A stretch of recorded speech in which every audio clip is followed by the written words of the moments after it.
Hello friends, आज शुरू करते हैं चैप्टर नंबर 2 पॉलिनोमियल्स।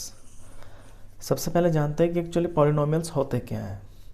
देखिए, जब आप किसी वेरिएबल को कोफिशिएंट के साथ ऐसे लिखते हैं तो ये पॉलिनोमियल बन जाता है।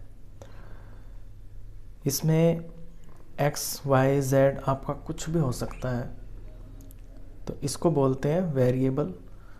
तो ये आपका एक पॉलिनोमियल है। इसके ऊपर मैं अगर कोई पावर लगाता हूँ, ये भी आपका पॉलिनोमियल है। इसके आगे मैं कुछ और लिखता हूँ, तो ये सारे पॉलिनोमियल ही हैं। इन्हें हम px से डिनोट कर सकते हैं। जैसे यहाँ पे x वेरिएबल है, तो इस पॉलिनोमियल का नाम आपका px हो जाएगा। इस तरह से अगर वेरिएबल इसके अंदर y है आपका, तो उसे py से डिनोट कर सकते हैं। ऐसे जैसे 3y² प्लस 4y समथिंग। अब ये कितने तरह के होते हैं, ये डिपेंड करता है इसकी टर्म पे। यानी अगर आपके पॉलिनोमियल में एक टर्म है, जैसे कि सिर्फ मैंने 2x लिखा, तो एक ही टर्म है, तो इसे आप मोनोमियल बोलेंगे। जैसे यहाँ पे दो टर्म है, ये वाली में 1 2, तो इसे आप बाइनोमियल बोलेंगे। कोई पॉलिनोमियल 3 टर्म का है, जैसे कि मैं कुछ भी लिख दूँ यहाँ पे 2x4 प्लस 5x³ प्लस 3, तो इसमें आपकी ये 3 टर्म्स आ गई ना, तो इसे हम ट्राइनोमियल बोलते हैं। अब पॉलिनोमियल की कोई लिमिट नहीं होती है, इसमें डिग्री के हिसाब से आपके कितना भी बड़ा हो सकता है ये। तो पर्टिकुलरली इन 3 के ही नाम होते हैं, इससे आगे के इनमें कोई पर्टिकुलर नाम नहीं है। इससे नेक्स्ट चीज आती है डिग्री ऑफ पॉलिनोमियल। अब डिग्री होती है, कोई भी पॉलिनोमियल है उसकी जो हाईएस्ट पावर है ना, पावर बोले या उसका वो एक्सपोनेंट बोले, वो उसकी डिग्री होती है। तो इसे डिफाइन करें तो simply highest power of variable in a polynomial,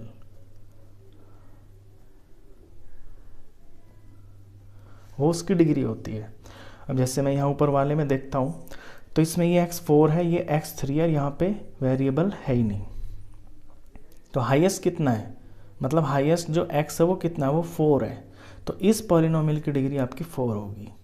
ऊपर वाले की 3 होगी, और इससे ऊपर वाले की, क्योंकि x में वेरिएबल जो ये x है, इसमें आपका पावर कुछ नहीं है, तो वो 1 होती है, तो इसकी डिग्री 1 होगी। तो ये डिग्री होती है पॉलिनोमियल की। अब डिग्री के अकॉर्डिंग पॉलिनोमियल का नाम भी होता है। जैसे कि अगर कोई पॉलिनोमियल है और उसकी डिग्री 1 है, अभी मैंने एक पॉलिनोमियल लिखा, इसकी डिग्री 1 है क्योंकि x में यहाँ 1 है, तो इन्हें लीनियर पॉलिनोमियल बोलते हैं।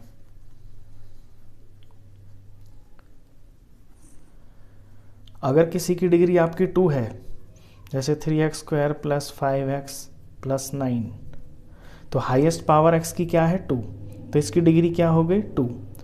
तो जिस पॉलिनोमियल की डिग्री आपकी 2 होती है उसे क्वाड्रेटिक पॉलिनोमियल बोलते हैं।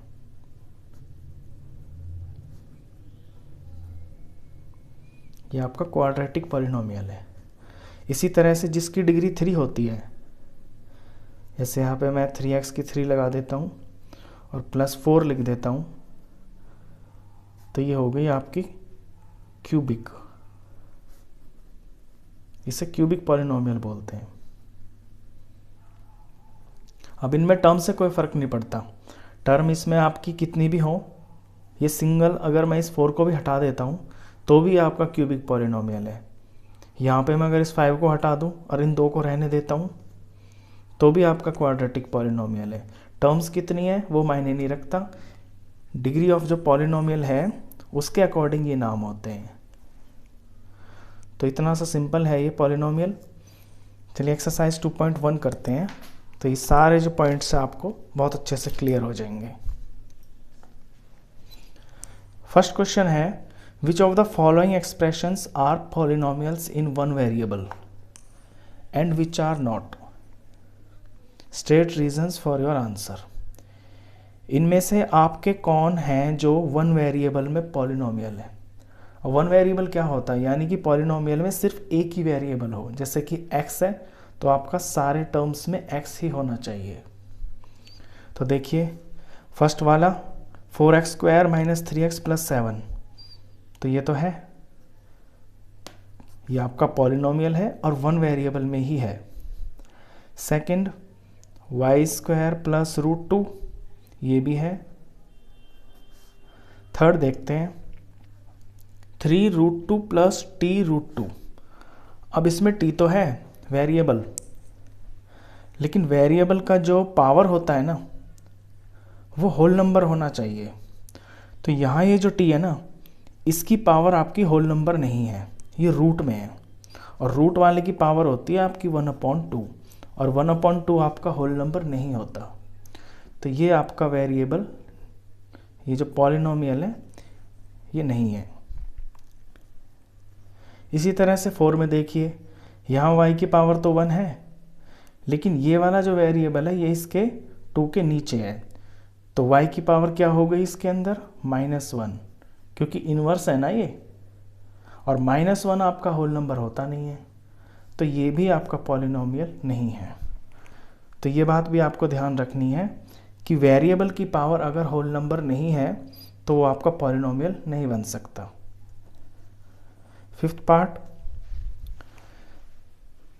पार्ट में तो ये वैसे ही दिखाई दे रहा है कि इसके अंदर 3 पॉलिनोमियल है, तो ये वन वेरिएबल में तो नहीं है, क्योंकि x है, y है, t है। तो ये फर्स्ट क्वेश्चन। सेकंड क्वेश्चन देखते हैं, right the coefficients of x² in each of the following. ये जो आपके दिए हुए हैं इनमें आपको x का कोफिशिएंट बताना है। अब कोफिशिएंट होता है आपका वेरिएबल से जो उसका टच होता है, जो उससे मल्टीप्लाई में होता है, उसे कोफिशिएंट बोलते हैं। यहाँ पे आपको सिर्फ x² से मतलब है। अब x² से यहाँ पे क्या है मल्टीप्लाई में, x² के पास तो कुछ भी नहीं है, तो जब कुछ भी नहीं है तो वो 1 होता है, तो इस पर्टिकुलर का x² का कोफिशिएंट आपका 1 है। सेकंड में देखते हैं, यहाँ x² से पहले आपका माइनस लगा हुआ है, तो इसका जो कोफिशिएंट होगा आपका वो -1 होगा, x² का कोफिशिएंट। यहाँ x² से पहले π/2 है, तो इसका कोफिशिएंट आपका π/2 होगा x² का। अब यहाँ पे x² की टर्म ही नहीं है, जब टर्म ही नहीं है तो हम ये मान लेते हैं कि x² आपका 0 बार होगा। 0 बार यानी कि वो है ही नहीं, तो x² का कोफिशिएंट इसमें आपका 0 हो जाएगा। लिखेंगे ज़रूर आप कि इसमें x² कितनी बार है, यानी 0 बार है। चलिए थर्ड क्वेश्चन देखते हैं। थर्ड में क्वेश्चन में पूछा है, give one example each of a binomial of degree 35। एक बाइनोमियल का आपको एग्जाम्पल देना है जिसकी डिग्री 35 होनी चाहिए। देखिए बाइनोमियल में 2 टर्म होती हैं, तो मैं 2 टर्म का एक पॉलिनोमियल लिखता हूँ 3x + 2। अब इसकी डिग्री मुझे 35 बनानी है, यानी वेरिएबल हाईएस्ट 35 होना चाहिए, इस तरह से। तो ये है बाइनोमियल। इसी में एक और एग्जांपल देना है, मोनोमियल हो, उसकी डिग्री 100 हो।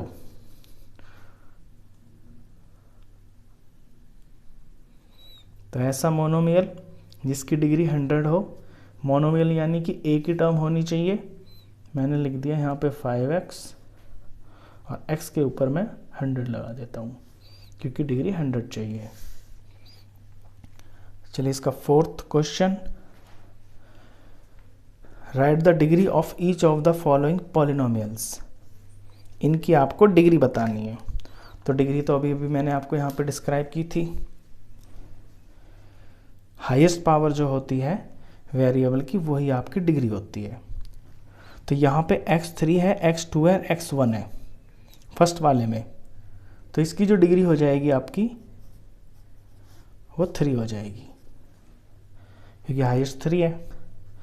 सेकंड में y², तो यही हाईएस्ट है इसमें, तो इसकी डिग्री आपकी 2 हो जाएगी। थर्ड में वेरिएबल आपका t है और t के ऊपर कुछ नहीं है, तो यानी कि वो एक बार है, तो उसकी जो डिग्री हो जाएगी वो आपकी 1 हो जाएगी। फोर्थ में देखिए, फोर्थ में कोई भी वेरिएबल नहीं है। जब कोई चीज़ नहीं होती है तो वो कितनी बार होती है, उसे हम मान लेते हैं कि वो 0 बार है, तो उसकी डिग्री भी ये 0 होती है। Fifth question, classify the following as linear, quadratic and cubic polynomials. अभी मैंने आपको बताया यहाँ पे लीनियर, क्वाड्रेटिक और क्यूबिक पॉलिनोमियल ये इसकी डिग्री के ऊपर डिपेंड होते हैं। तो इसकी हाईएस्ट डिग्री देखिए पहले आप, x² + x, इसकी डिग्री क्या है 2, तो जिसकी डिग्री 2 होती है उसे बोलते हैं क्वाड्रेटिक पॉलिनोमियल। तो ये है आपका quadratic polynomial. Q for quadratic, यहाँ पे लिख देता हूँ मैं इसे, Q for quadratic, P for polynomial, ये आप समझ गए होंगे। सेकंड में देखिए, ये x1 है और -x3, तो हाईएस्ट क्या है इसमें वेरिएबल की पावर 3, इसकी डिग्री 3 है, तो ये आपका क्यूबिक पॉलिनोमियल है। तो यहाँ पे मैं इसको CP लिख देता हूँ, यानी क्यूबिक पॉलिनोमियल। थर्ड में y की पावर 1, y की पावर 2 + 4, हाईएस्ट पावर क्या है 2 है, और जिसकी हाईएस्ट पावर 2 होती है यानी कि डिग्री 2 होती है वो आपका क्वाड्रेटिक पॉलिनोमियल। तो ये QP आपका quadratic polynomial. Fourth 1 + x, x की पावर 1 ही है, तो जिसकी पावर 1 होती है वो आपका लीनियर पॉलिनोमियल होता है। तो ये आपका लीनियर पॉलिनोमियल। फिफ्थ में भी यही है, 3t, t एक बार है, इसकी डिग्री आपकी 1 है, तो ये भी आपका लीनियर पॉलिनोमियल। सिक्स्थ r की पावर 2, r इसमें वेरिएबल है, इसकी डिग्री 2 है, तो ये आपका क्वाड्रेटिक पॉलिनोमियल। सेवंथ 7x³, अब x इसमें वेरिएबल है और पावर इसकी 3 है हाईएस्ट, तो इसकी डिग्री 3 है, और जिसकी 3 डिग्री होती है वो आपका क्यूबिक पॉलिनोमियल। तो इतनी ही सिंपल एक्सरसाइज थी ये, जस्ट सारा जो भी ये समझाया गया था इस चैप्टर का एक तरह से ये इंट्रोडक्शन ही है। आई होप आपको अच्छे से समझ में आ गया होगा। वीडियो अच्छा लगा हो तो प्लीज़ इसे लाइक कर देना, और 9th क्लास का कंप्लीट मैथ्स पढ़ने के लिए आप इस चैनल को भी सब्सक्राइब कर देना। Thank you.